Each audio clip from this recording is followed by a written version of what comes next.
Mohammed Abdi Hassan was never arrested on the ocean. He controlled millions in ransom payments from an office on land. The foot soldiers who boarded tankers with AK-47s earned 1% of the haul. Hassan kept 30% without ever leaving Somalia. When international warships flooded the Indian Ocean in 2009, he didn't run. He hired negotiators who spoke English, accountants who tracked ransoms through Gulf banks, and former military officers who managed hostages in beach compounds. By 2012, his Hobyo Herard Here network had seized 47 vessels and extracted over $100 million. Interpol couldn't touch him. He held a diplomatic passport. Then in October 2013, he flew to Brussels to sign a movie deal about his life. Belgian federal agents were waiting at the airport. Mohammed Abdi Hassan was born in 1960s Somalia during the final years of parliamentary democracy before military rule. He worked as a civil servant in the pre-1991 government, witnessing the administrative machinery of a functioning state before it collapsed into clan warfare. When Siad Barre's regime fell in 1991, the coastline became unpoliced. Foreign trawlers appeared within territorial waters, dragging nets through fishing grounds that had sustained coastal communities for generations. Hassan observed this vacuum. He was not a fisherman. He had spent his career in bureaucracy, understanding how systems could be built, funded, and maintained. In 2005, Hassan founded what would become the Hobyo Herard Here piracy network in the central Somali town of Herard Here. The initial framing was coastal defense. Local elders granted legitimacy to groups that claimed to protect fishing rights from foreign exploitation. Hassan used this narrative to secure clan backing, but the operational model was never defensive. Within months, his crews were targeting World Food Program vessels carrying humanitarian aid to Somali ports. The Pompey, a Belgian dredge ship with no connection to fishing, was seized in April 2009. The ransom demand was $3 million. Hassan's innovation was organizational. He did not sail with the boarding parties. He remained on land, directing operations from Herard Here and later from Hobyo, two coastal towns in the autonomous Hyman and Hebe region of Galmudug state. This region existed in a jurisdictional void. The Somali federal government in Mogadishu had no functional control. Al-Shabaab, the Islamist insurgent group, had not yet expanded into the area. Hassan operated in a space where clan authority was the only governance structure, and his own sub-clan, the Habar Gidir branch of the Hawiye, provided the necessary political protection. The network's structure mirrored a corporation. At the top were the financiers, known internally as money kingpins. Hassan and a small circle of investors provided the startup capital for each hijacking operation. This included fuel for skiffs, weapons, satellite phones, and intelligence on vessel movements. The average cost to launch a hijacking expedition was estimated at $30,000. If successful, the return was measured in millions. Below the financiers were specialized roles. Negotiators were recruited for their language skills and understanding of maritime insurance protocols. Many had worked in the Somali diaspora in Europe or North America before returning. They served as the interface between the hijackers and the ship owners, conducting ransom negotiations that could last months. These individuals were paid on commission, receiving a percentage of the final ransom rather than a fixed salary. Security chiefs managed the land-based operations. They were often former military officers from the collapsed Somali National Army. One such figure, identified in U.S. court documents only as Mohammed, had served in the army before transitioning to piracy. His role was to move hostages between safe houses, coordinate the armed guards who watched over captives, and manage the network's weapons stockpile. These security chiefs received fixed fees or salaries, insulating them from the risk-reward volatility faced by the foot soldiers. The foot soldiers were the boarding parties. They were young men, often recruited from inland regions with no maritime tradition. They performed the most dangerous work, approaching moving vessels in small skiffs, climbing aboard under fire from ship security, and subduing crews. Despite the physical risk, they received the smallest share of the ransom.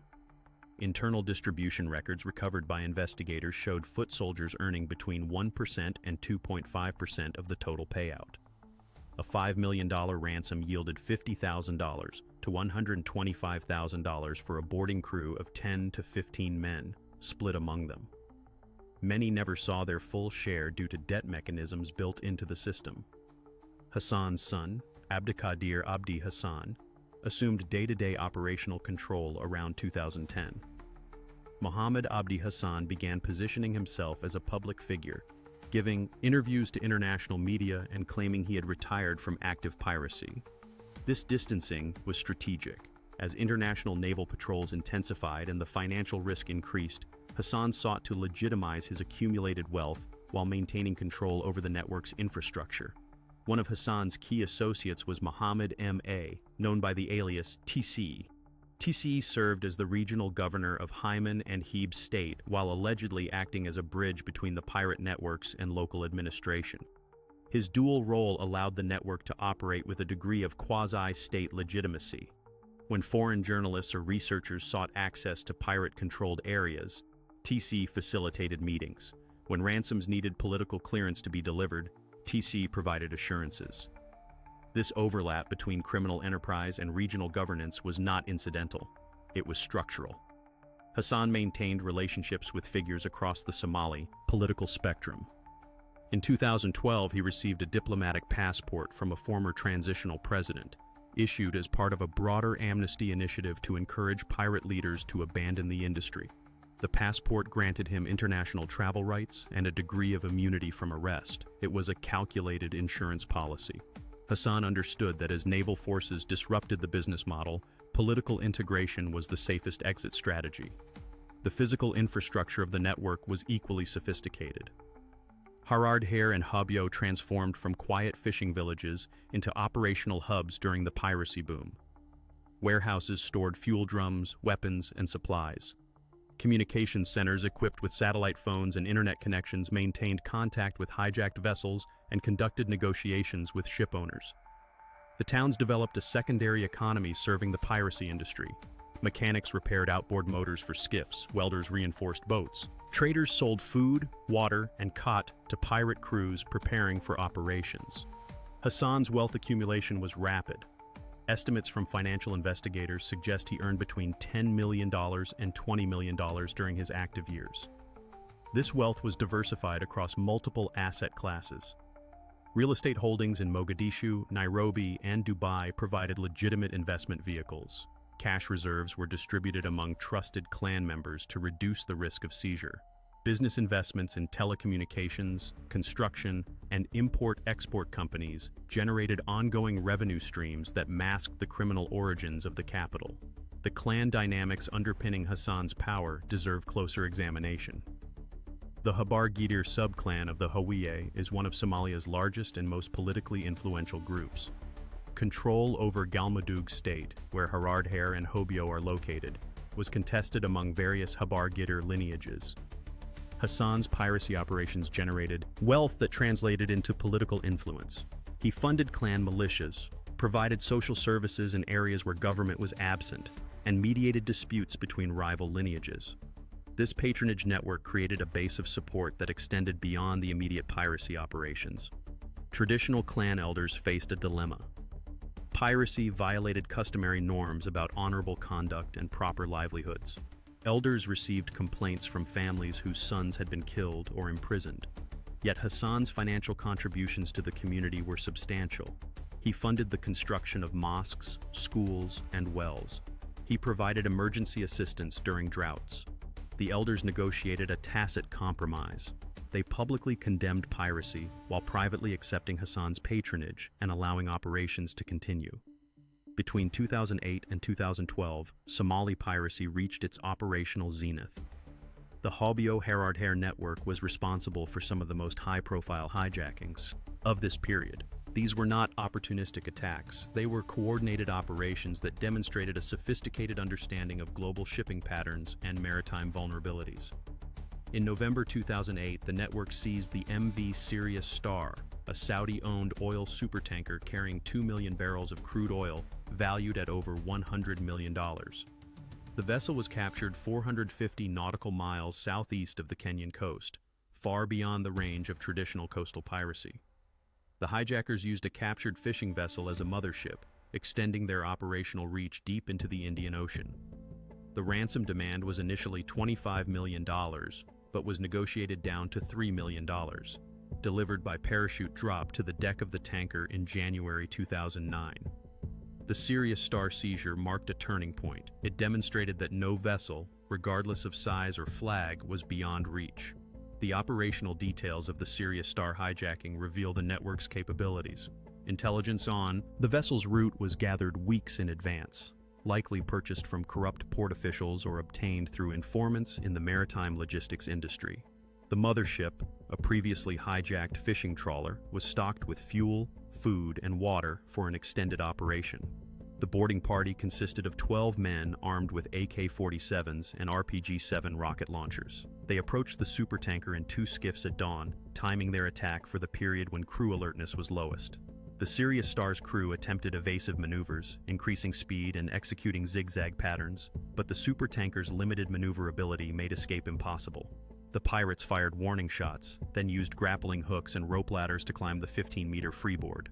Within 20 minutes, they had control of the bridge. The captain, a British national, was ordered to sail toward the Somali coast. The journey took 3 days.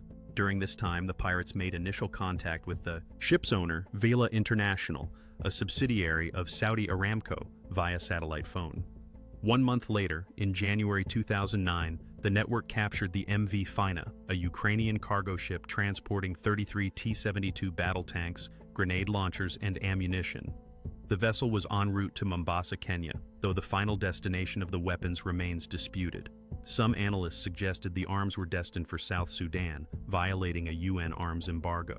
The seizure triggered an international crisis. The U.S. Navy deployed the destroyer USS Howard to monitor the situation, concerned that the weapons could fall into the hands of al-Shabaab or other militant groups. The standoff lasted 4 months. The final ransom was $3.2 million, paid in February 2009. The MV Fina hijacking demonstrated the geopolitical complications of Somali piracy. The presence of military cargo elevated the stakes beyond a simple criminal transaction. Western intelligence agencies monitored communications between the pirates and potential buyers for the weapons. Al-Shabaab reportedly attempted to purchase several tanks, offering $500,000, but the pirates rejected the bid as insufficient and the transaction as too risky given U.S. surveillance. The weapons remained aboard the vessel throughout the captivity and were eventually delivered to Kenya after the crew's release. The MV Pompey, a Belgian-flagged dredge vessel, was hijacked in April 2009 while operating off the Somali coast. The 10-member crew, including the Belgian captain, were held hostage for 71 days. The ransom was $3 million. This hijacking would later serve as the primary charge in Hassan's Belgian prosecution, as Belgium had jurisdiction due to the nationality of the vessel and crew. The crew's testimony during Hassan's trial provided detailed accounts of their captivity. They described being kept in the ship's interior cabins, guarded around the clock, and subjected to irregular meals. The captain reported that pirates conducted mock executions to pressure the ship owner into faster payment. In 2010, the network seized the Samho Dream, a South Korean supertanker carrying crude oil worth $170 million. The ransom reached $9 million, the highest single payout recorded at that time. The South Korean government authorized the payment through private insurers, prioritizing the safety of the 24 crew members over the financial cost. The negotiation process for the Samho Dream lasted 117 days, during which the pirates demonstrated their professionalism. They maintained regular communication schedules, provided proof of life for the crew, and adjusted their demands based on economic arguments presented by the shipowner's negotiators. These high-profile seizures generated international headlines, but they represented only a fraction of the network's activity. Between 2005 and 2012, the Hubyo Herardhir network was linked to the hijacking of 47 vessels. Ransoms varied widely based on the vessel's cargo, flag state, and the perceived ability of the owner to pay. Smaller fishing vessels or bulk carriers yielded $500,000 to $2 million. Oil tankers and container ships could generate $5 million to $10 million. The operational model relied on motherships. Pirates would seize a large fishing vessel or dhow, often through a preliminary hijacking, and use it as a mobile base. These motherships carried fuel, food, water, and the smaller skiffs used for the final boarding. They allowed pirate crews to operate 1,000 nautical miles from the Somali coast, reaching shipping lanes near the Seychelles, the Maldives, and the western approaches to the Indian subcontinent. Motherships typically displaced 100 to 200 tons and could remain at sea for weeks. They carried 10 to 20 pirates plus the original crew of the captured vessel, who were forced to continue operating the ship under guard. The tactical execution of hijackings followed established patterns. Reconnaissance identified potential targets based on speed, freeboard height, and visible security measures. Vessels traveling slowly, below 15 knots, were preferred. Lower freeboard made boarding easier. The absence of barbed wire or armed guards signaled a soft target. Once a vessel was selected, the mothership would position itself along the target's projected route. At the optimal moment, usually dawn or dusk when visibility was reduced, the skiffs would launch. Skiffs were fiberglass boats, 5 to 7 meters in length, powered by outboard motors capable of 40 knots. Each carried 4 to 6 men armed with automatic weapons and RPGs. The approach was conducted at high speed, closing the distance before the target crew could react. Pirates used aluminum ladders with hooks to scale the hull. Once aboard, they moved immediately to the bridge, taking control of navigation and communications. Resistance was rare. Ship owners instructed crews not to fight, as insurance covered ransom payments, but not crew deaths. Once a vessel was seized, it was sailed to the Somali coast and anchored near Haradhere, Hobyo, or Isle. These towns became known as pirate anchorages. The captured crew remained aboard the vessel under armed guard. Hostage conditions varied.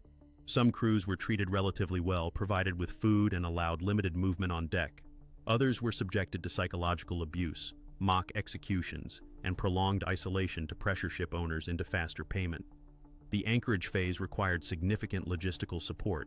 Supply boats shuttled food, water, cat, and additional guards to the hijacked vessels. Each hijacked ship required 10 to 20 guards working in shifts, plus a translator for communication with the crew and a technician to ensure the ship's systems remained operational. The guards were typically young men from inland areas with no maritime experience. They were seasoned militia fighters comfortable with weapons but unfamiliar with ships. Their role was intimidation and surveillance rather than technical ship management. The negotiation process followed a predictable pattern. Within hours of a hijacking, the pirates would make contact with the vessel's owner or operating company, often through a satellite phone. Initial demands were deliberately inflated, sometimes reaching $20 million for a mid-sized vessel. The negotiators on the pirate side were professionals. They understood the maritime insurance industry's structure, the role of protection and indemnity clubs, and the activation thresholds for kidnap and ransom policies. Ship owners were advised by specialized security consultants who acted as intermediaries.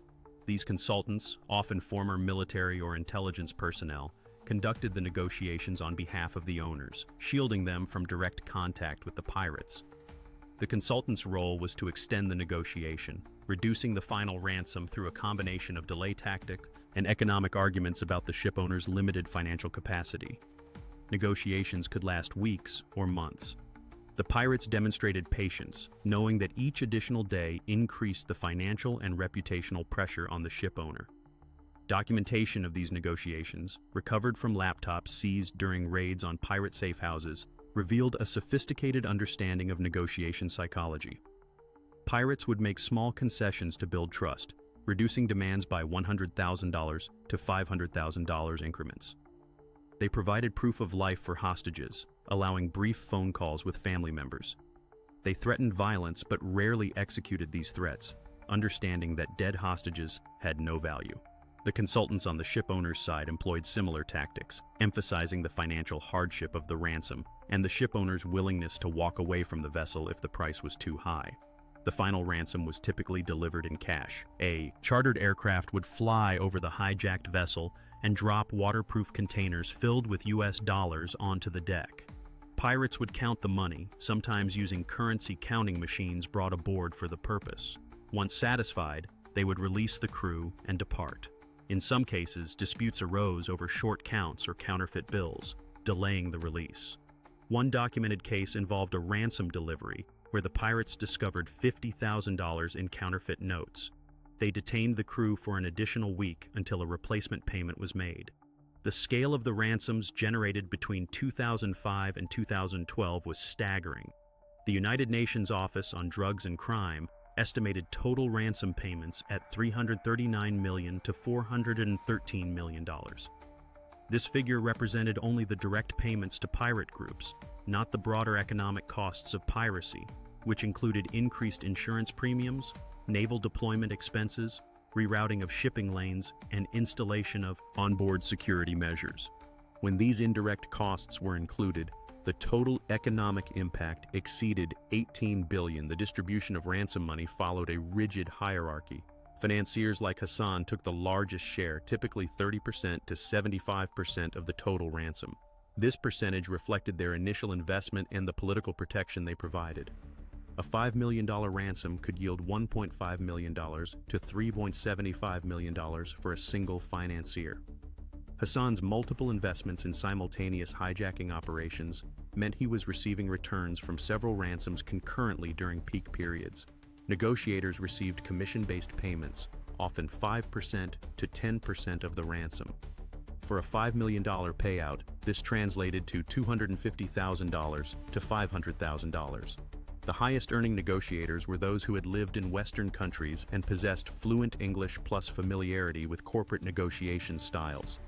One negotiator, identified in court documents as Abdi Weli, reportedly earned over $2 million during his career facilitating ransoms for 15 different hijackings. Security chiefs and land-based guards were paid fixed fees or salaries, ranging from $10,000 to $50,000 per operation, depending on the duration and complexity. These payments were made in advance or in stages as the hijacking progressed, providing steady income regardless of the final ransom amount. The security apparatus also received bonuses if a hijacking concluded successfully without incident. The foot soldiers, despite performing the most dangerous work, received minimal compensation. Distribution records showed payments of $50,000 to $125,000 for an entire boarding crew. Split among 10 to 15 men, this yielded $3,000 to $12,500 per individual. Many foot soldiers never received their full share due to debt mechanisms embedded in the system. The promised payments were sufficient to recruit young men from impoverished areas, but the actual disbursements left them little better off than before. The khat trade played a central role in this debt extraction. Khat is a mild stimulant plant chewed widely in Somalia, Yemen, and parts of East Africa. Its effects include increased alertness, reduced appetite, and mild euphoria. During hijackings, which could last months, pirates consumed khat to stay alert during long watches and to manage boredom. The financiers controlled the khat supply to the pirate anchorages. They provided it on credit, charging inflated prices. A bundle that cost $5 in Mogadishu was sold for $20 or $30 in Harad here. The accumulated debt was subtracted from the foot soldiers' eventual ransom share. This system mirrored the company store model of 19th century industrial labor, where workers were paid in scrip redeemable only at employer-owned stores, ensuring that wages flowed back to the employer. In the piracy context, the financiers captured both the initial ransom profit and a secondary profit through the khat trade, maximizing their return while minimizing the foot soldiers' compensation. Some foot soldiers ended hijacking operations deeper in debt than when they started, owing money for khat, satellite phone minutes, and other supplies advanced during the operation. The ransom money did not remain in Somalia. Significant portions were laundered through regional and international financial systems. The World Bank and UNODC identified three primary methods. Cross-border cash smuggling utilized the porous borders between Somalia, Kenya, and Ethiopia. Couriers moved physical currency across borders, avoiding formal banking channels. This cash was then deposited into banks in Nairobi, Addis Ababa, or Djibouti, where it entered the legitimate financial system. Couriers typically carried $50,000 to $100,000 per trip, small enough to avoid detection but large enough to move substantial sums over time. The couriers were often trusted clan members paid a flat fee of $1,000 to $5,000 per delivery, trade-based. Money laundering involved investing in businesses that could absorb large cash flows without raising suspicion. Real estate was a favored vehicle. Allegations emerged that pirate ransoms fueled property booms in Nairobi and Dubai, though definitive causal links remain contested. Pirate financiers purchased apartment buildings, commercial properties, and land, converting illicit cash into legitimate assets. Real estate offered the additional benefit of price appreciation, multiplying the value of the initial investment. One documented example involved a Nairobi apartment complex purchased in 2010 for $2.3 million in cash. The buyer, later identified as an associate of Hassan's network, claimed the funds came from a family business in Dubai. Kenyan authorities investigated but could not prove the money originated from piracy. The property was rented to expatriate workers, generating $15,000 monthly in legitimate rental income that further obscured the criminal origin of the capital. Hawala networks and money value transfer services provided a third channel. Hawala is an informal value transfer system that operates outside conventional banking. A client deposits cash with a Hawala dealer in Harar, who contacts a counterpart in Dubai or Nairobi. The counterpart releases an equivalent amount to the designated recipient, minus a commission. No physical money crosses borders.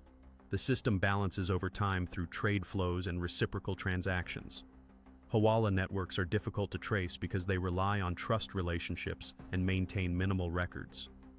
Hawala dealers in the piracy zones became wealthy intermediaries. They charged commissions of 5% to 10% on transferred amounts, generating substantial income from the ransom flows. One Hawala operator in Bosaso, a Puntland port city, was estimated to have processed over $50 million in piracy-related transfers between 2008 and 2012. His operation employed 15 people and maintained relationships with counterparts in 12 countries. The pirate economy generated a secondary layer of economic activity in the Anchorage towns. Local businesses provided goods and services to the pirate crews and their captives. Restaurants, cot vendors, mechanics, and fuel suppliers all benefited from the influx of cash. A 2011 study by the Somali diaspora organization Somcan estimated that piracy-related spending contributed $50 million annually to the local economy of Puntland and Galmudug. Harar, a town of approximately 10,000 people, underwent visible transformation during the piracy boom. New construction proliferated. Single-story homes gave way to multi-story concrete structures. Restaurants and tea shops opened, catering to the pirate crews and their associates. Satellite dishes appeared on rooftops. Generators hummed in homes that had previously relied on kerosene lamps. Vehicle ownership increased dramatically. Toyota Land Cruisers, the preferred vehicle of Somali business and military elites, became common sights. Real estate prices in Harar and Hobyo increased sharply during the peak piracy years. Houses that cost $5,000 in 2005 were selling for $50,000 by 2010. Land prices followed similar trajectories. A plot suitable for residential construction that sold for $500 in 2005 commanded $10,000 by 2011. This appreciation created wealth for existing landowners and attracted speculators from other regions. The visible wealth disparity created social tensions. Traditional elders and religious leaders expressed concern that piracy was corrupting youth and undermining clan values, but their influence was limited by the financial power of the pirate networks. Young men who succeeded in piracy flaunted their wealth, purchasing luxury goods and marrying multiple wives. This ostentatious consumption offended traditional norms about modesty and social responsibility.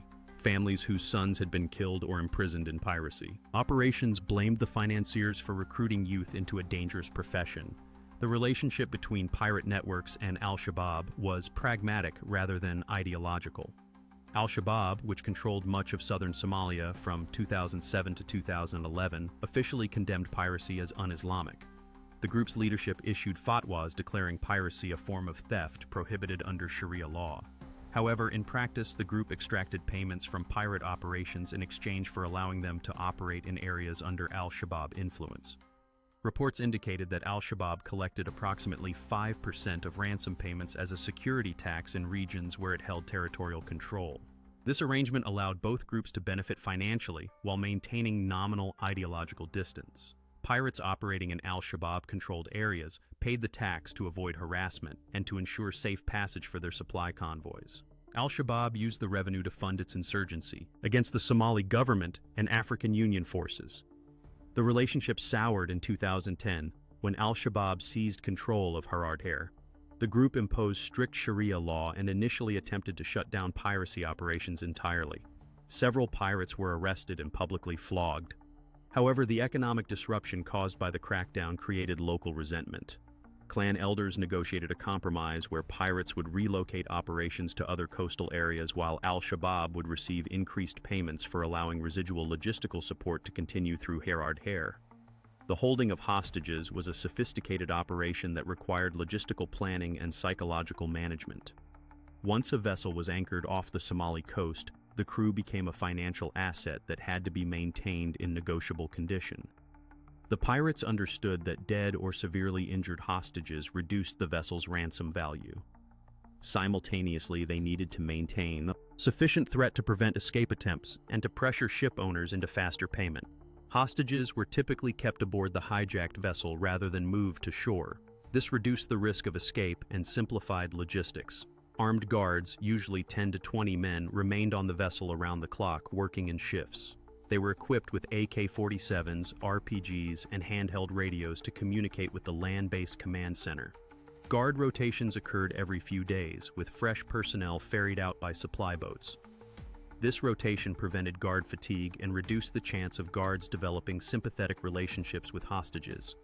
The treatment of hostages varied depending on the negotiations' progress and the crew's behavior. In cases where negotiations proceeded smoothly, hostages reported relatively humane conditions. They were provided with food from the ship's stores, allowed to move within certain areas of the vessel, and permitted limited communication with their families through monitored phone calls. Some crews were allowed to fish from the deck to supplement their diet. Ship's cooks, when present among the crew, were sometimes allowed to prepare meals, maintaining a sense of routine. When negotiations stalled or ship owners resisted payment, conditions deteriorated. Pirates used psychological pressure tactics to accelerate the process. These included mock executions, where hostages were told they would be killed and were subjected to the sounds of weapons being loaded and aimed. Some hostages were isolated in small spaces for extended periods. Others were beaten or threatened with violence. The pirates calculated the level of pressure carefully, seeking to terrorize without causing permanent injury that might complicate the eventual release. Communication with hostages' families served multiple purposes. It provided proof of life, confirming to ship owners that the crew remained alive and relatively healthy. It also created emotional pressure on families, who would then pressure the ship owner and insurers to pay the ransom quickly. Recorded video messages from captains pleading for their lives were sometimes transmitted to ship owners during difficult negotiation phases. The case of Michael Scott Moore, an American journalist held hostage for 977 days between 2012 and 2014, illustrates the extremes of the system. Moore was kidnapped on land in Galkayo while researching piracy for a book. He was moved between safe houses and pirate camps, sometimes held alongside hostages from hijacked vessels. His captors demanded $20 million, later reduced to $10 million. The final ransom, paid in 2014, was reportedly $1.6 million. Moore described a hierarchy among his captors, with older men making financial decisions while younger men served as guards. He identified a figure he called the Colonel, a former military officer who managed security and logistics. The Colonel rarely spoke to Moore directly but issued instructions to the guards about movement schedules, meal provisions, and permissible activities.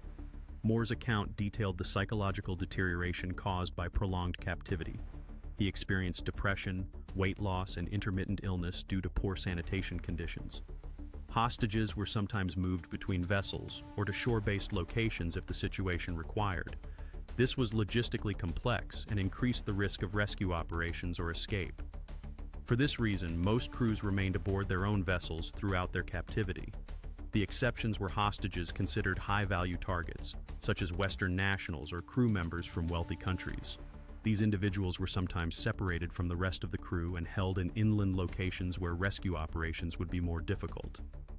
The longest recorded captivity in the Habyo Herardher Network's operations involved the crew of a small fishing vessel held for over 3 years. The vessel's owners were unable or unwilling to pay the demanded ransom, leaving the crew in limbo. During this extended period, the crew's health deteriorated significantly. Several suffered from malnutrition and untreated medical conditions. Their release was eventually negotiated through a combination of reduced ransom and intervention by Somali government officials as part of the broader amnesty initiative in 2013. The final payment was $150,000, a fraction of the original $2 million demand. Healthcare for hostages was minimal. Pirates provided basic medical supplies for minor injuries and illnesses, but serious conditions went untreated. One documented case involved a Filipino crew member who developed appendicitis during captivity. The pirates, fearing his death would complicate the ransom negotiation, arranged for a local doctor to be brought to the vessel. The doctor performed an emergency appendectomy under improvised conditions, using a kit of surgical instruments and local anesthesia. The crew member survived, though the surgery left him with complications that required treatment after his release. The psychological impact of captivity extended beyond the immediate hostage period. Former hostages reported symptoms consistent with post-traumatic stress disorder, including nightmares, anxiety, and difficulty readjusting to normal life. Some crew members refused to return to sea after their release. Others experienced relationship difficulties and substance abuse problems. The shipping industry and insurers provided limited psychological support, viewing the hostages primarily as fortunate survivors rather than individuals requiring ongoing care. The surge in Somali piracy between 2008 and 2012 prompted a massive international naval response. Operation Atalanta, launched by the European Union in 2008, was the first naval operation conducted under the EU's Common Security and Defense Policy. Its mandate was to protect World Food Program shipments and deter piracy in the Gulf of Aden and Western Indian Ocean. The operation deployed frigates, destroyers, and maritime patrol aircraft from multiple EU member states. NATO deployed Combined Task Force 150 and later Combined Task Force 151, specifically focused on counter-piracy operations. The United States contributed vessels and aircraft through Combined Task Force 151, coordinating with coalition partners from over 30 nations. Naval forces from China, India, Russia, Japan, and South Korea also deployed independently, protecting their respective commercial interests. At peak deployment in 2011, over 30 warships patrolled the region simultaneously. The naval presence had a direct impact on piracy's success rate. In 2011, at the height of the naval deployment, there were 237 piracy incidents off the Somali coast, but only 28 successful hijackings. The attempted attack rate remained high as pirates continued to launch operations, but the interception rate increased dramatically. Naval helicopters and drones provided persistent aerial reconnaissance, detecting pirate skiffs and motherships before they could approach commercial vessels. In 2013, the number of successful hijackings dropped to zero for the first time in 7 years. The rules of engagement for naval forces evolved over time. Initially, warships could only respond to distress calls from vessels under attack. This reactive posture limited effectiveness, as pirates could abandon hijacking attempts and escape before naval forces arrived. By 2009, the mandate expanded to include preemptive action. Warships were authorized to stop and search suspected pirate vessels, confiscate weapons, and detain suspects. The legal framework for prosecuting captured pirates proved complicated. International law permits any nation to prosecute pirates under universal jurisdiction, but many countries were reluctant to accept the financial and political burden of trying and imprisoning Somali nationals. Kenya and the Seychelles entered into agreements with the European Union and United States to accept piracy suspects for prosecution. Between 2008 and 2013, Kenya tried over 150 piracy suspects. However, the judicial system was overwhelmed, and concerns about fair trials and prison conditions led to the suspension of these transfer agreements by 2014.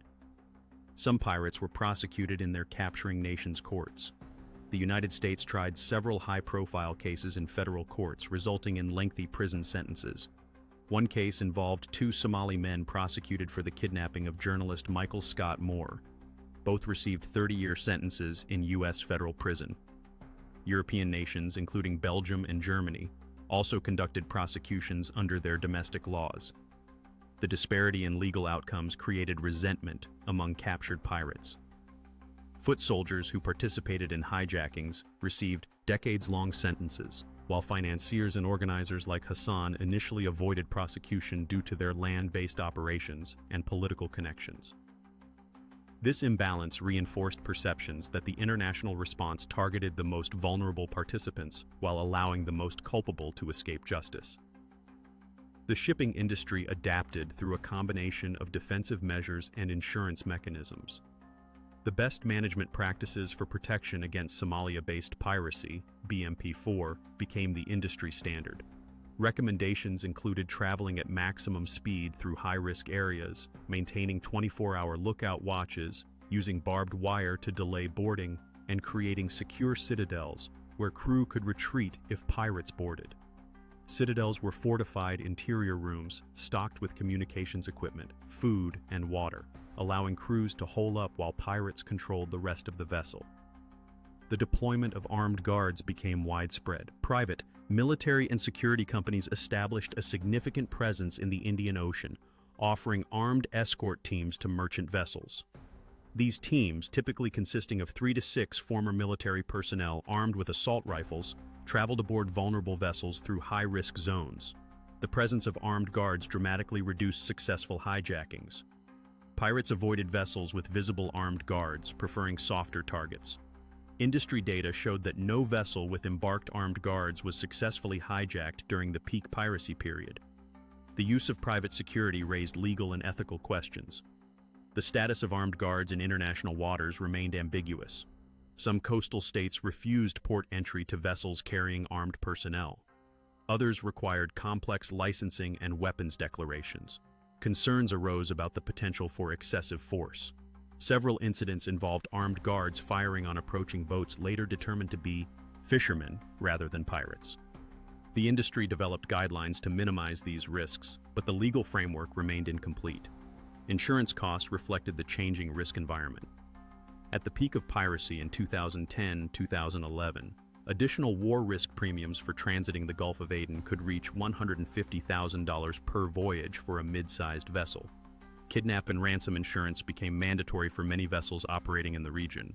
Premiums varied based on vessel type, speed, freeboard, and security measures. A slow-moving bulk carrier with low freeboard paid higher premiums than a fast container ship with high freeboard. After 2013, as the piracy threat diminished, premiums fell sharply. By 2015, war risk premiums had declined to pre-2008 levels for most vessel types.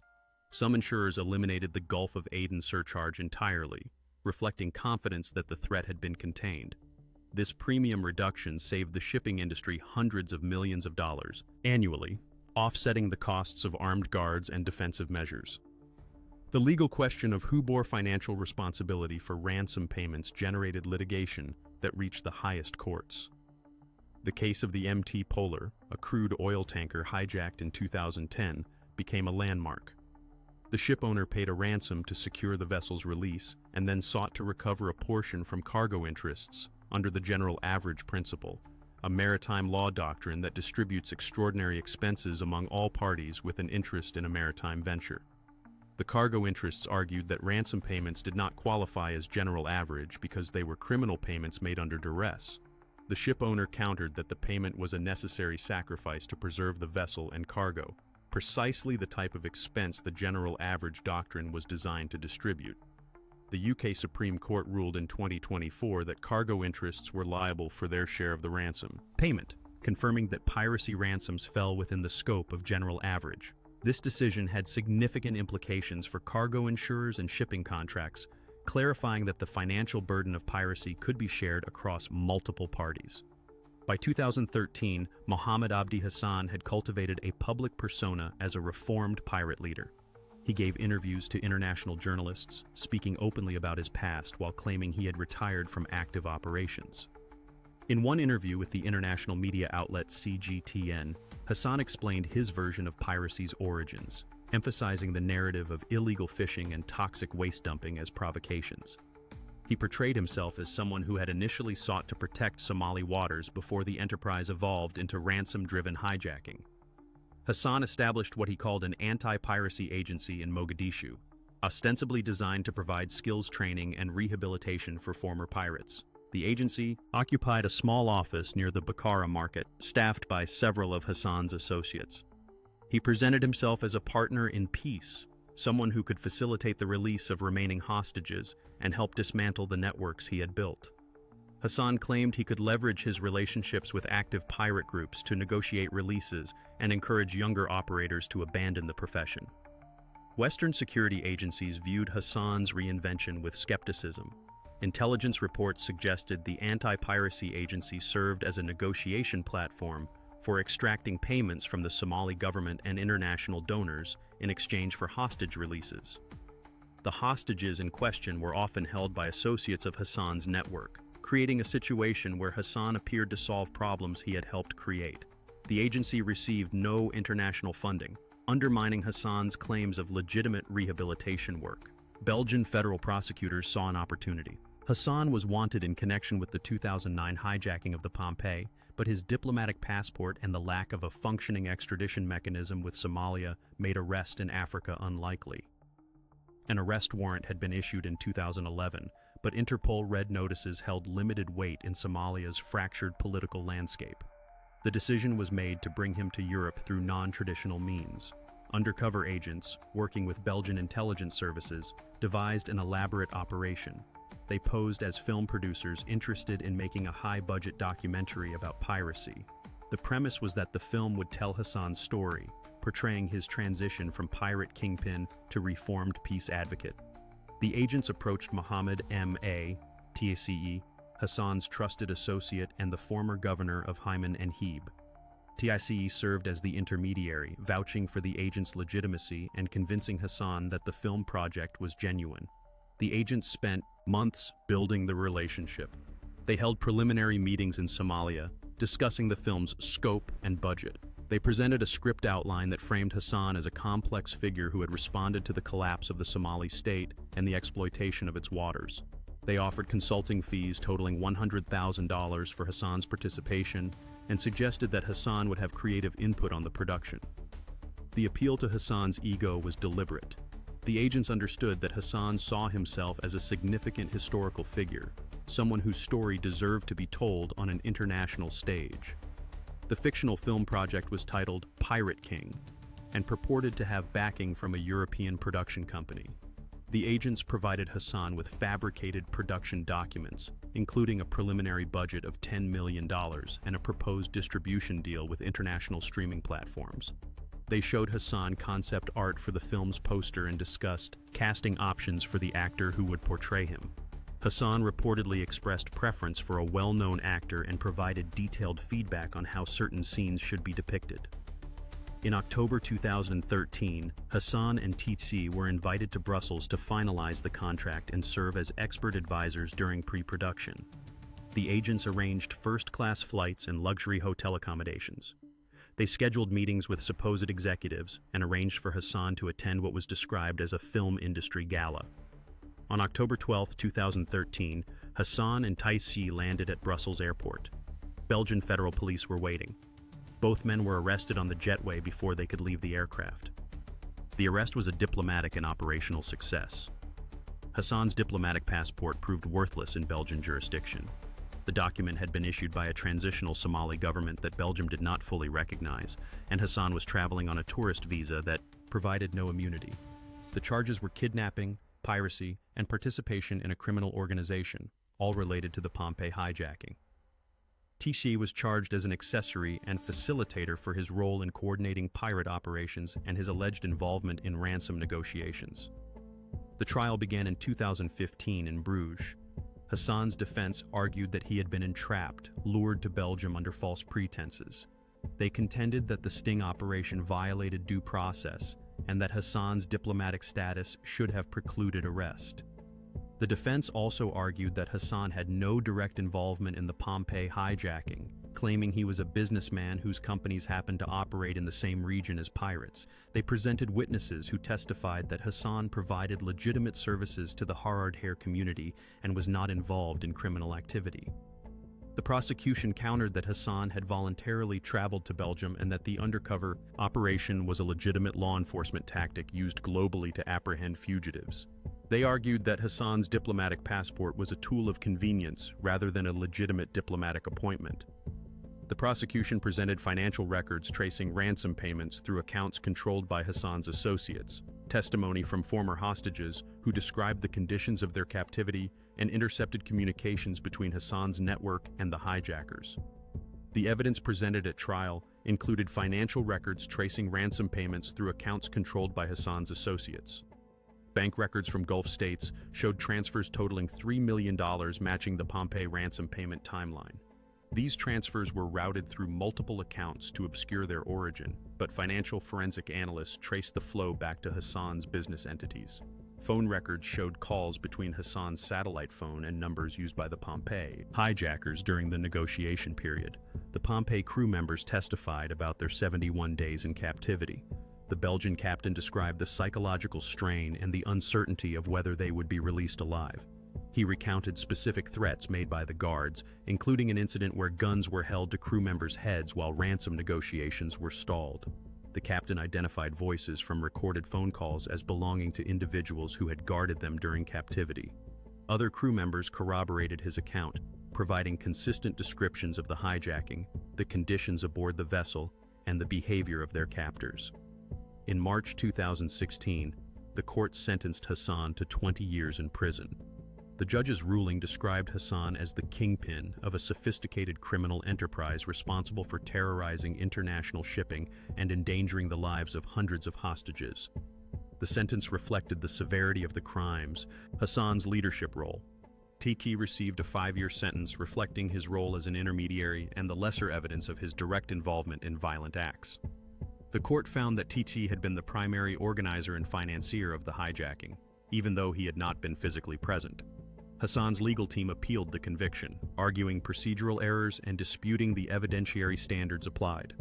The Belgian Court of Appeals heard the case in 2017 and upheld both the conviction and the sentence. The appeals court ruled that the evidence was overwhelming and that the trial procedures had been conducted properly. Hassan exhausted further appeal options, and the conviction became final. One aspect of the case drew significant criticism. The court did not order the confiscation of Hassan's wealth. Belgian law required the prosecution to prove a direct link between specific assets and the proceeds of the crime. Because Hassan's financial network was complex and much of his wealth was held in Somalia or laundered through third countries, the prosecution could not meet this evidentiary standard for most of his assets. The court confiscated approximately $200,000 found in European bank accounts linked to Hassan. But this represented a tiny fraction of his estimated $10 million to $20 million total wealth. Hassan retained his estimated fortune, a fact that outraged maritime security advocates who argued that allowing him to keep his fortune would facilitate his return to power upon release. Critics pointed out that the millions earned from piracy remained available to Hassan's family and associates, potentially funding future criminal enterprises. The failure to confiscate proceeds undermined the deterrent effect of the prosecution and raised questions about the effectiveness of anti-money laundering frameworks. The period between 2012 and 2013 marked the collapse of the Somali piracy industry. Multiple factors converged to render the business model unsustainable. The financial calculus that had driven the boom years reversed, and piracy ceased to be a viable economic enterprise. The naval presence was the most visible factor. By 2012, over 30 warships from more than a dozen nations patrolled the Western Indian Ocean. The area under effective surveillance expanded dramatically, reducing the space in which pirates could operate undetected. Helicopters and drones provided persistent aerial reconnaissance. Pirates found it increasingly difficult to approach vessels without being interdicted. Naval forces stopped and searched suspicious boats, confiscated weapons, and detained suspected pirates. The risk of capture or death increased substantially. The proliferation of armed guards was equally significant. By 2012, an estimated 70% of merchant vessels transiting the Gulf of Aden carried armed security teams. Pirates avoided these vessels, knowing that a firefight with trained military personnel would likely result in casualties on their side with no financial gain. The few attempts to board vessels with armed guards ended disastrously for the pirates. In several documented incidents, pirates were killed or wounded after engaging with security teams, and the survivors were captured by naval forces responding to distress calls. One such incident occurred in March 2012 when pirates attempted to hijack a Panamanian-flagged container ship transiting off the Omani coast. The vessel carried a 4-man security team. When the pirate skiffs approached, the security team fired warning shots, then aimed directly at the approaching boats when the warning was ignored. 2 pirates were killed, and 3 were wounded. The surviving pirates abandoned the attack, and their skiffs were later intercepted by a nearby naval vessel. The captured pirates were transferred to Kenyan custody for prosecution. The economic calculus shifted. The cost of launching a hijacking operation remained around $30,000, but the probability of success dropped below 10%. The expected return became negative when factoring in the risk of death, capture, or loss of equipment. Financiers withdrew from the business, unwilling to accept the new risk profile. The spreadsheets that had guided investment decisions during the boom years now showed consistent losses. Pirates who continued operating despite the adverse conditions were often desperate individuals with limited alternatives rather than rational economic actors. The political landscape in Somalia also changed. In 2012, Somalia held its first formal presidential election since 1991. Hassan Sheikh Mohamud was elected president, ushering in a new federal government that sought international recognition and investment. The new government prioritized counter-piracy efforts, cooperating with international forces and initiating amnesty programs to encourage pirates to disarm. The government understood that Somalia's reputation as a piracy haven deterred foreign investment and perpetuated the country's isolation. One such program, supported by the United Nations Development Program, offered vocational training, microcredit, and reintegration support to former pirates willing to surrender. The program provided skills training in fishing, carpentry, and small business management. Participants received startup capital to launch legitimate enterprises. Hassan publicly endorsed these efforts, using his influence to encourage lower-level operatives to leave the industry. In January 2013, he held a press conference in Adado, announcing that he had facilitated the disarmament of 120 pirates and was committed to supporting government stabilization efforts. The press conference was a carefully staged event. Hassan appeared alongside regional officials and clan elders, positioning himself as a bridge between former pirates and the government. He described piracy as a response to the state's collapse and the exploitation of Somali waters, framing it as a survival strategy rather than pure criminality. He claimed that with the government's return and the promise of economic development, piracy was no longer necessary. Hassan presented himself as a reformed figure willing to support peace and stability. The demographic of piracy also shifted. Many of the young men who had joined pirate crews between 2008 and 2011 were dead, imprisoned, or had moved on to other activities. The steady stream of recruits dried up as the financial rewards disappeared. Parents and clan elders, who had once tolerated piracy as a source of income, now discouraged youth from joining, fearing the legal and physical risks. The visible consequences of piracy, including the deaths and imprisonments, deterred new recruits. The towns that had prospered during the piracy boom experienced economic contraction. Harar and Hobyo saw declines in business activity. Restaurants closed. Real estate prices fell. The secondary economy that had thrived on piracy spending withered. Unemployment increased, creating social tensions. Young men who had grown accustomed to piracy-fueled prosperity faced a return to the grinding poverty that had preceded it. Some migrated to other regions seeking opportunities. Others turned to alternative forms of illicit activity, including human smuggling and participation in clan militias. Al-Shabaab's changing relationship with piracy further destabilized the networks. In 2010, Al-Shabaab seized control of Harar, one of the primary pirate anchorages. The group imposed strict Sharia law and banned piracy, viewing it as incompatible with their Islamist ideology. Pirates were forced to relocate to other towns or cease operations. Although Al-Shabaab later withdrew from some coastal areas due to military pressure from African Union forces, the disruption fragmented the networks and destroyed the infrastructure that had supported large-scale operations. The logistical challenges multiplied. With naval forces patrolling aggressively and merchant vessels hardened against attack, pirates needed to venture farther from shore to find vulnerable targets. This extended the duration of operations, increased fuel costs, and raised the risk of equipment failure. Motherships required more provisions for longer voyages. The coordination required to maintain contact between scattered pirate teams, motherships, and land-based command centers became more complex and costly.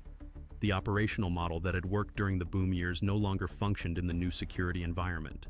Mohammed Abdi Hassan served approximately 11 years of his 20-year sentence in a Belgian prison. Belgian law permits early release after serving 2/3 of a sentence, contingent on good behavior and rehabilitation assessments. Hassan's legal team applied for early release in 2023, citing his age, health issues, and cooperation with authorities. The application included letters from Hassan expressing remorse for his actions and outlining plans for his reintegration into Somali society. Prison officials noted that Hassan had been a model prisoner.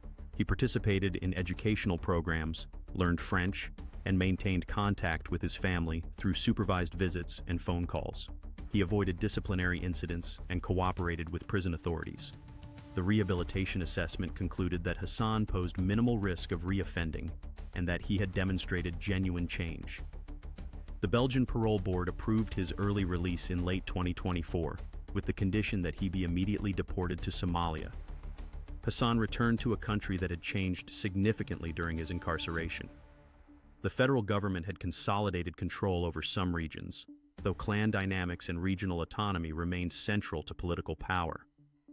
Infrastructure improvements had been made in Mogadishu and some other cities. International investors were cautiously re-engaging with Somalia. Hassan returned to Galmudug state, where his sub-clan maintained influence. He settled in Dusamareb, the regional capital. Hassan's return was met with mixed reactions. Some viewed him as a criminal whose wealth was built on violence and extortion. Others saw him as a symbol of Somali resilience, someone who had navigated the chaos of state collapse and now sought to contribute to rebuilding. His clan welcomed him, organizing a reception attended by hundreds of people. Traditional elders performed ceremonies acknowledging his return and reintegrating him into clan structures. In March 2025, Hassan stood for election to the Somali parliament. The seat, designated as HOP 248, represented a constituency in Dusamareb. The electoral process in Somalia is indirect. Clan elders select delegates who then vote for parliamentary candidates. Hassan's candidacy was controversial. Human rights organizations and international observers condemned his participation, arguing that allowing a convicted pirate kingpin to hold public office undermined the rule of law and sent a dangerous message about impunity. Statements from international groups emphasized that Hassan's election would damage Somalia's credibility with foreign partners and investors. They argued that countries seeking international legitimacy must demonstrate commitment to accountability and the rule of law. Allowing individuals with serious criminal convictions to hold public office contradicted these principles. Some observers suggested that international donors should condition aid on Somalia preventing such candidacies. Hassan's supporters framed his candidacy differently. They argued that he represented a successful reintegration model, someone who had paid his debt to society and could now contribute to governance. They pointed to his 2013 efforts to disarm pirates and his public support for the federal government's stabilization initiatives. His clan backing was substantial, reflecting both his personal wealth and the political capital he had accumulated over decades. Supporters emphasized that Hassan understood the dynamics of coastal communities and could represent their interests effectively in parliament. Hassan campaigned on a platform of economic development, particularly job creation for youth in coastal regions. He argued that addressing the root causes of piracy, namely poverty and lack of opportunity, was essential for preventing its return. He promised to advocate for investment in fishing infrastructure, vocational training programs, and small business support. He also pledged to support the development of a Somali Coast Guard capable of policing territorial waters and preventing illegal fishing. Hassan won the seat. His victory was not a landslide, but it was decisive within the clan-based selection process. He received the support of key elders and demonstrated sufficient financial resources to secure delegate votes. The election process was observed by Somali electoral officials, who certified the results despite the controversy. Hassan took the oath of office in Mogadishu, becoming a member of the Somali House of the People. The international reaction was muted. Western governments, which had invested heavily in Somali state building, expressed private concerns but issued no formal condemnations. The pragmatic calculation was that stability in Somalia required accommodating powerful local figures, even those with criminal pasts.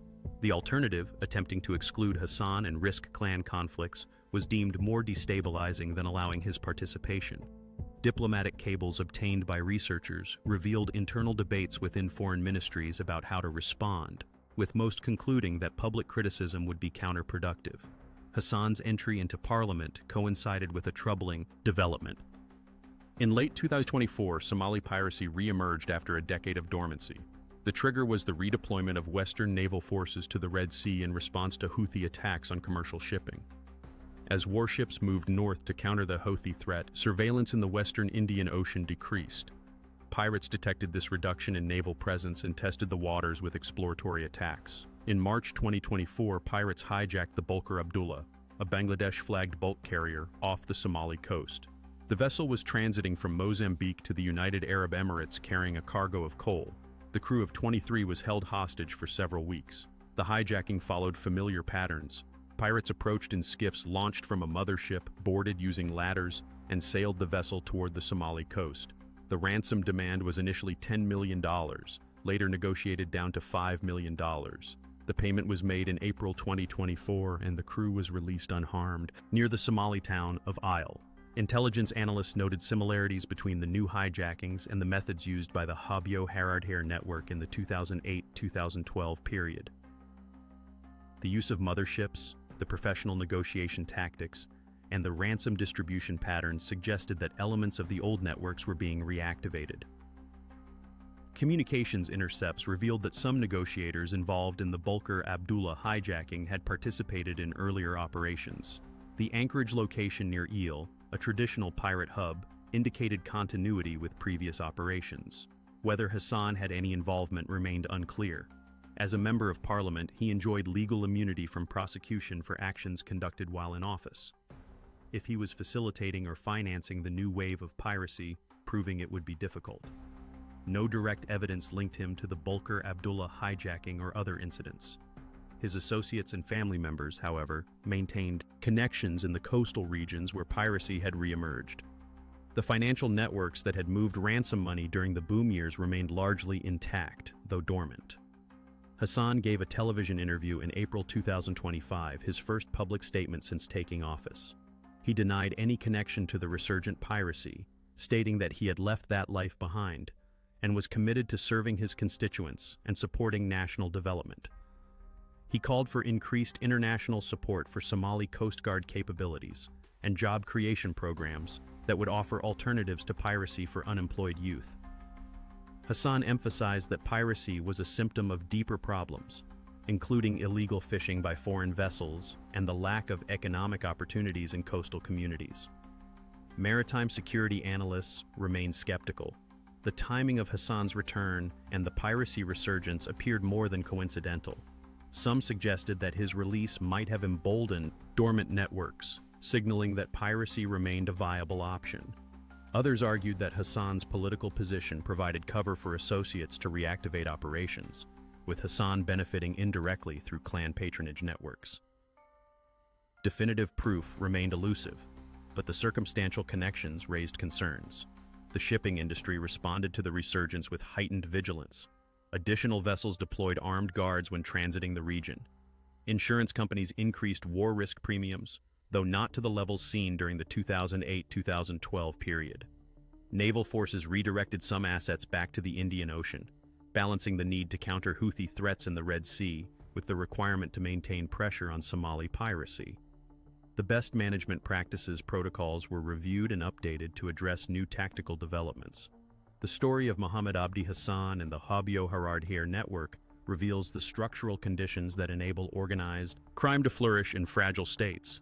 Piracy was not a spontaneous reaction to foreign fishing or toxic waste dumping. It was a rational economic enterprise that exploited the intersection of state collapse, clan governance, and global trade vulnerabilities. The absence of a functioning central government created the permissive environment. Without a coast guard, navy, or effective police force, the Somali coastline became a zone where violent actors could operate with impunity. The state's collapse in 1991 eliminated the institutional structures that enforce law and provide security. In the resulting vacuum, alternative authority structures emerged, primarily based on clan loyalty and lineage. These clan structures provided social cohesion but lacked the capacity for large-scale governance or law enforcement. Clan structures provided the necessary social capital for large-scale criminal organization. Trust networks, which are essential for coordinating complex operations and distributing profits, relied on kinship ties that transcended state authority. Pirates could trust fellow clan members to honor agreements about ransom distribution because clan elders could mediate disputes and enforce sanctions against violators. This clan-based trust solved the coordination problems that plague many criminal enterprises, allowing the piracy networks to achieve unusual sophistication and longevity.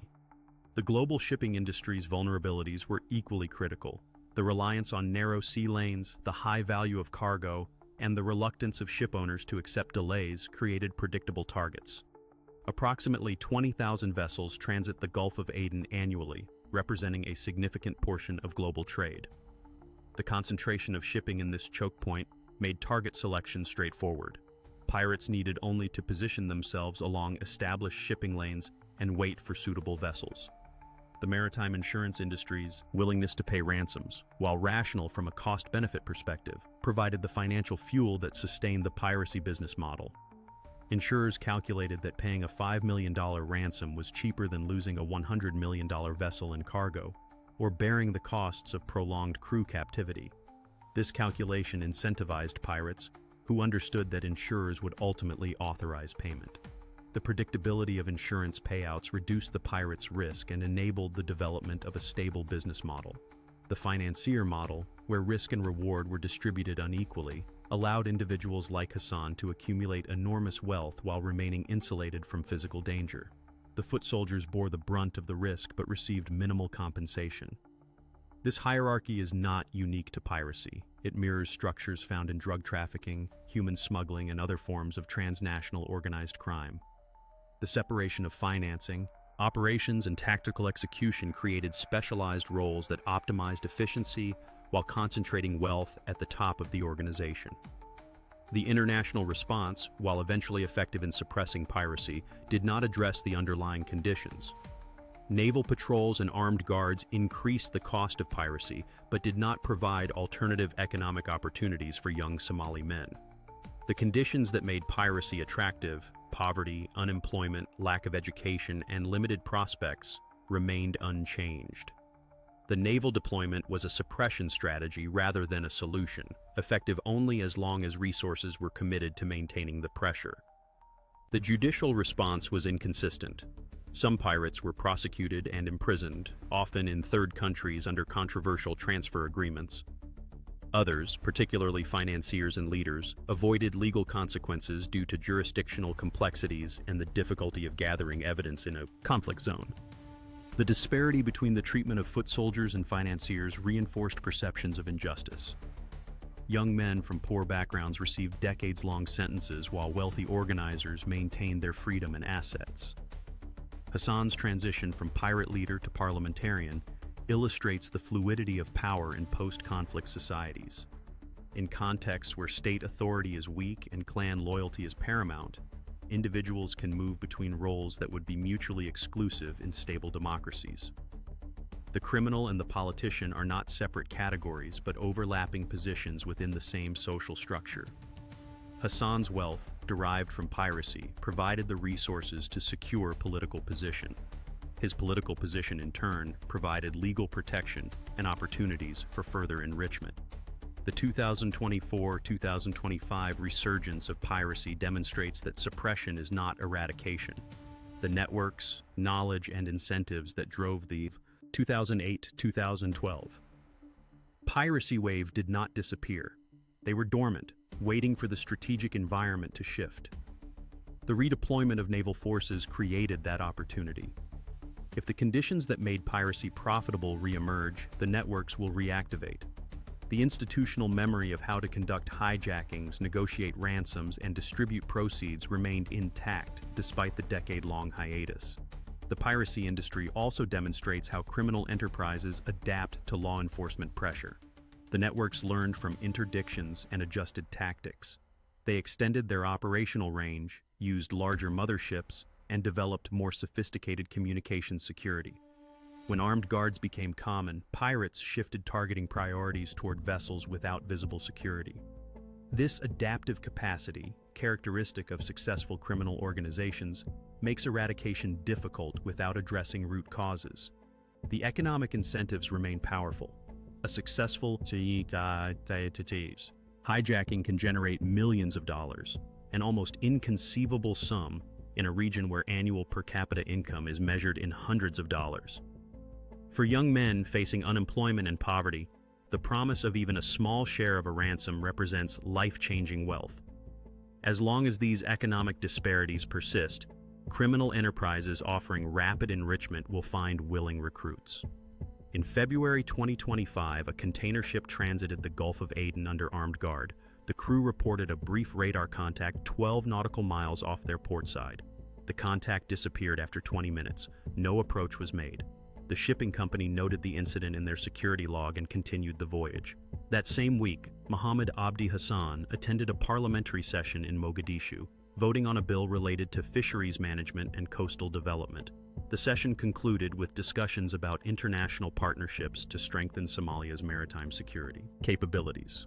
Hassan's office in Parliament is modest, furnished with a desk, 2 chairs, and a filing cabinet. A map of Somalia hangs on one wall. On another, photographs show Hassan meeting with constituents and attending committee meetings. His daily routine includes reviewing legislation, meeting with other parliamentarians, and consulting with clan elders from his constituency. He has joined committees focused on maritime affairs and economic development, leveraging his knowledge of coastal communities. The ransom money that built Hassan's wealth remains largely intact. His family maintains businesses in Somalia and properties abroad. The compound where he lives in Dusamareb is substantial, surrounded by walls topped with barbed wire. Guards armed with AK-47s control access. Inside, the compound includes multiple buildings, a generator for reliable electricity, and satellite communications equipment. Hassan's vehicles, a convoy of land cruisers, are maintained by full-time mechanics. The Belgian court's failure to confiscate Hassan's assets means the proceeds of piracy continue to generate influence. Hassan's financial capacity allows him to provide patronage to supporters, fund clan initiatives, and maintain the networks that elevated him to parliament. This wealth gives him advantages unavailable to most parliamentarians. He can afford to travel regularly between Mogadishu and his constituency. He can provide direct assistance to constituents facing emergencies. He can fund local development projects that build political support. The foot soldiers who risked their lives boarding vessels earned a fraction of what Hassan accumulated. Many are dead, killed in firefights with naval forces or private security guards. Others serve lengthy prison sentences in Kenya, Seychelles, or Western countries. Some returned to their villages with modest payments that lasted only months before poverty returned. Their families received no compensation after their deaths or imprisonments. The asymmetry between Hassan's trajectory and theirs reveals the structure of the enterprise they all participated in. The international community's relationship with Hassan is pragmatic. Foreign diplomats in Mogadishu understand who he is and how he accumulated his wealth. They balance moral concerns against strategic interests. Somalia's stability matters more than the criminal history of one parliamentarian. Meetings occur, conversations happen.